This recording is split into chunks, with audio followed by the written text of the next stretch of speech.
ሰላም ዩቲዩብ እንዴት ናችሁ? እናንተ እኔ ዛሬ ገና አይደል እንዴ የማየው? በሰላም ነው 100 ሰው ሁላ ያየው እንዴ?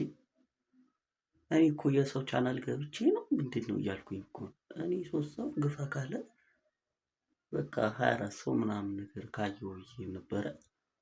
እናንተ 100 ሰው 112 ሰው ምናምን ላይ አይቶታል አላለም ዩቲዩብ እና በሰላም ነው። ምንድን እናንተ ሰዎችን ያልጣማችሁ ብቻ ግን ደስ ብሎኛል። በመጀመሪያ ቪዲዮአችን እንደዛ መታየቱ ያበደ ነው። ከዚህ በኋላ ዛሬ ደግሞ ያው እንግዲህ እንደምታውቁት ነገ የእመቤታችን በዓሏ ነው። ስለዚህ ነገ ደግሞ ያው ማህሌት ምናምን ነገር ዛሬ ዋዜማው ስለሆነ ማህሌት ምናምን መቆም አለብን እንደ አንድ ክርስቲያን። ያው ማህሌት ቆመን ኪዳን አድርሰን ቅዳሴ ያስቀድሰን ከዛ በኋላ ጊዜያችንን እንማረዋለን ማለት ነው። ስለዚህ አሁን መጀመሪያ ልብስ በመልበስ ነው ፍሎጋችንን የምንጀምረው እንደ ሁልጊዜው። ስለዚህ ልብሳችንን እንመርጥና የመረጥኩትን ልብስ አሳያችኋለሁ። እናንተ ኮሜንት ላይ ምናምን ያምራል አያምርም እሷን ትመርጣላችሁ ማለት ነው። 100 ሰዎች ግን ይመቻችሁ። ምንም የማሳየው ልብስ የለኝም ወንድም ማለት ምንም በቃ ያው የካሊን ጃኬት በቃ ንጹህ ጃኬት ነው፣ ታጥቦ የተቀመጠ ጃኬት ነው። እሱን ለብሳለሁ። ቤተክርስቲያን የምትፈቅደዋን ነጯን ነጠላ ለብሼ እሄዳለሁ። በቃ ማህሌት እቆማለሁ። የሰው ነገር የሰው ነው። በሰው ነገር ውስጥ አንድን አትበሉ፣ አትባክኑ። በቃ በሰው ነገር ውስጥ ለምን እንደምትባክኑ ነው ያለቀ እንዴ። በሰው ልብስ መቅናት፣ በሰው ልብስ እንትን ማለት፣ በሰው ነገር እየቀናችሁ በመጣችሁ ቁጥር የራሳችሁን ማንነት ትደብቁታላችሁ። የሰው ነገር የሰው ነው። በቃ የሰው ነገር በቃ ቀስ ብሎ በሂደት ይመጣል። ወደ አንተ መቅረቡ አይቀርም። ሀብትም ዝናም ሁሉም ነገር ወደ አንተ መቅረቡ አይቀርም። ነገ እግርህ ላይ መውደቃችሁ አይቀርም። አንተ ብቻ እግዚአብሔርን ያዝ። ከዛ ደግሞ ስጋውና ደሙ ተቀበል። ከዛ በኋላ ንስሐን በደንብ በየጊዜው እየገባ ብችል በየጊዜው እየተቀበል፣ ካልሆነ በወር አንዴ፣ ካልተቻለና አንዱ ጭራሽ ምንም የማይሆንልህ አይነት ሰው ደግሞ ኮክ በአመት 3 ጊዜ እየተቀበል ከአርፈ ይወጥም ራስህን በቃ እዚህ አትጃጅ። በሰው ልብስ አትቅና። በሰው ልብስ በሰው ህይወት ውስጥ እየገባችሁ ከዛ በኋላ የሰውን ማንነት አታጥፉ። ታጥፉታላችሁ እናንተ ጭምር። በቃ የሰው ነገር የሰው ነው ብለህ አምነህ ተቀበል። የራስ ነገር ቀስ ብሎ ይመጣልሽ። ስለዚህ አሁን ንጹህ ልብሳችንን እንለብሳለን፣ ነጠላችንን እንደርባለን፣ ማህሌት ለማደር እንወጣለን ማለት ነው። በዛ በፊት ግን ያው እንደምታውቁት የሰው ልጆች ነን፣ መብላት አለብን። ስለዚህ ያው ምግብ እንበላለን ማለት ነው። ምን አሁን እሱንም እንድቀርጸል እየጠበቅ ነው። ምግብ እኮ ነው የሆድ ውስጥ ነው። ቤት ያሉ ሰዎች ነው ምግብ እኮ ነው የሆድ ውስጥ ነው የሚገባው። አሁን በቃ ወደ ማህሌት ሄጃ ሰዓታችን ላይ እንገናኛለን። አንዳንድ በውስጥ መስመር የጻፋችሁልኝ ሰዎች አላችሁ ጥያቄ ምናምን ነገር 100 ሰብስክራይበር እንግባና አንድ ላይ መልስላችኋለሁ። ማርያም መልስላችኋለሁ እና አንድ ላይ ጠቅለል አድርገን ማንነታችሁ ግን አይታወቅም፣ ችግር የለው። ማንነታችሁን እንደብቅና አንድ ላይ ጠቅለል አድርገን መልስላችኋለን። A few moments later እሺ ያው እንግዲህ እስካሁን ያልወጣ ነው ጓደኛችን አንድ ላይ ነው የምናድረውና እሱን እየጠበቅነው ነው።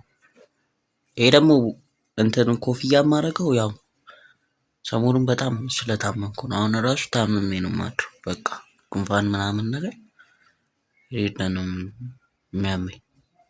በቃ ትንሽ ነገር ካገኘው በቃ ቶሎ ነው አልጋ ላይ የሚወድቀው። ለምን እንደሆነ አላውቅም። እና ለዛ ነው ኮፍያ ማረገው። በኋላ ደግሞ ሌላ ነገር ደግሞ እንዳታስቡ።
ያው በስንት መከራ ደርሰናል። ግን እኛ እድለ ጠማሞች ያው እኛስ ልክ ስንመጣ መብራት ጠፋ። ግን ጀነሬተር ሳይለኩስ ነው ማይክ የሚሰራላቸው። በምን እንደሆነ እኔ አላውቅም። አሁን ወደ ውስጥ እንገባለን ምናምን። እስቲ ትንሽ ግዝፈቱን በዛው አሳያችኋለሁ ምን እንደሚያክል።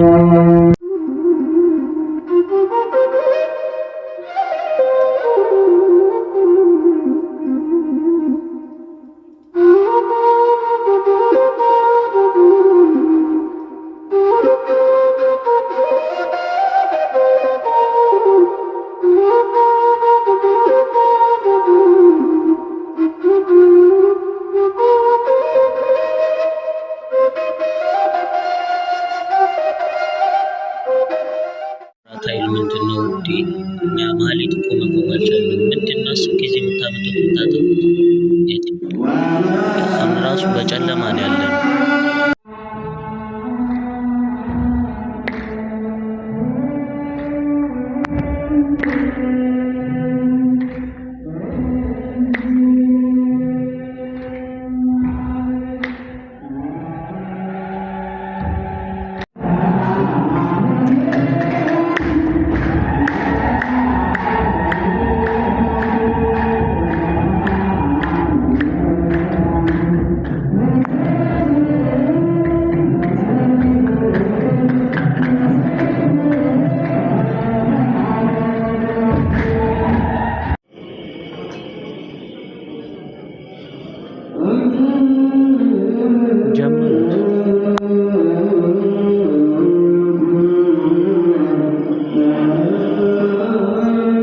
ብዙም አልቀርጸው ያው በማህሌቱ ተመስጬ ነው እንጂ ረስቻችሁ ምናምን ነገር አይደለም። እና የተወሰነ ነገሮችን እቀርጽላችኋለሁ፣ ችግር የለም።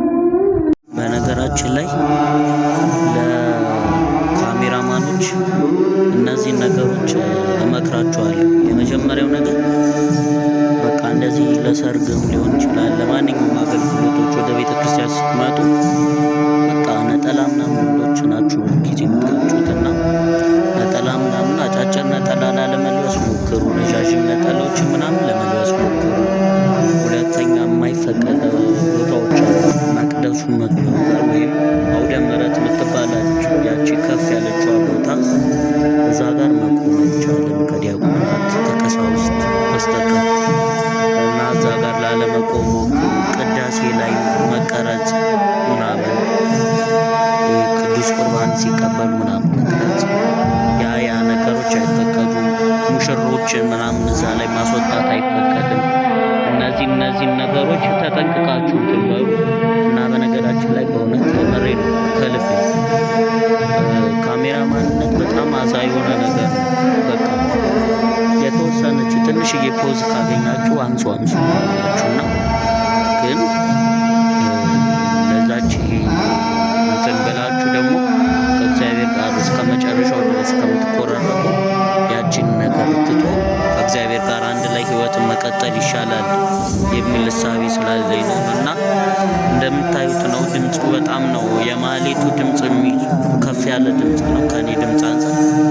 እና ማይክ የሚያበድረኝ ሰው ካለ እቀበላለሁ። በእውነት እግዚአብሔርን እቀበላለሁ ማይክ የሚያበድረኝ ሰው ካለ።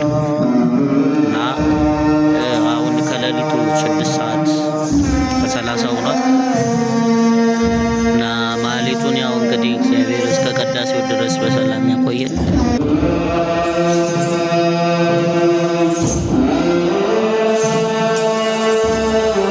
አሁን አያችሁት ልጁ እዚህ ጋር እኛ ተለምነን ምናምን ማደር እንፈልጋለን። እሱ ያው ሳይለመን ያው እዚህ ያደረ በረከት ያገኛል። እኛ 50 ልጆቹ አለን። ማህሌቱ እንግዲህ እንደምትመለከቱት በሚገባ ሁኔታ አልቋል። ለመቅረጽ ያልተመቸኝ ትንሽ ድምጽ ምናምን ስለሚያስቸግርና ትንሽም ስለሚከብድ ነው። ማህሌት ላይ ምናምን ለመቅረጽ ምናምን ያለውን ነገር እኔም እንዳላጣው እናንተም ደግሞ ያን ነገር ብቻ አይታችሁ እንትን እንዳትሉ ለማድረግ ፈልጌ ነው ብዙ ማህሌቱን ያልቀረጹትና ይመስለኛል ጠዋትም ሁላ የሚመቸኝ አይመስለኝም ቭሎግ ለማድረግ። ምክንያቱም ያው ጠዋትም የሆነ ስራ ምናምን ነገር ስለሚኖርብኝ ያን ያክል ቭሎግ ለማድረግ አይመቸኝም። ስለዚህ ቅዳሴም ላይ ደግሞ ቭሎግ አይደረግም። ቅድም እንዳልኳችሁ ካሜራማኖች ልትጠነቀቁት የሚገባው ነገር ቅዳሴ ላይ እንደዚህ አይነት አጓጉል የሆኑ መንፈሳዊ ነገሮች ላይ በደንብ ጥንቃቄ ማድረግ አለባችሁ። ምክንያቱም የተወሰነች ነገር ከተሳሳታችሁ አንደኛ የሚያርማችሁ ብዙ ነው፣ ሁለተኛ ደግሞ ጥፋታችሁም ያለ ነው። ስለዚህ ያንን ነገሮች በማሰብ የዛሬ ቭሎጋችን እስከዚህ ድረስ ይመስላል እና